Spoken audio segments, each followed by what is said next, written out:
Finally দর্শক দেখা যাক আমরা খেজুর গাছের রস দিয়ে জাল করে সেটাকে দেশীয় একটি পানমুক্ত একটি সুস্বাদু খাদ্য সেটা হচ্ছে গুড়।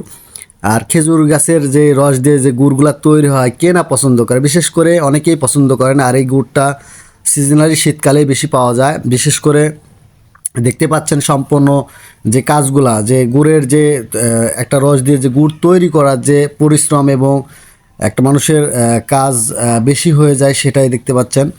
তো বিশেষ করে আমরা যারা বাজারগঞ্জ থেকে কিনে খাই তারা হয়তো বা ভেজাল থাকতে পারে, কিন্তু আমরা যারা গ্রামে থাকি তারা হয়তো ভেজাল মুক্ত থেকে একটি সুস্বাদু খাবার সেটা হচ্ছে গুড়। যে দেশি গুড়ের যে গ্রান এবং সুস্বাদু স্বাদ সেটা শুধু গ্রামের একজন মানুষই জানে, একজন গ্রামে যারা বসত করে তারাই জানে যে দেশি খেজুর গাছের রস দিয়ে গুড় তৈরি করা কতটা মজা এবং কতটা সুস্বাদু হয়।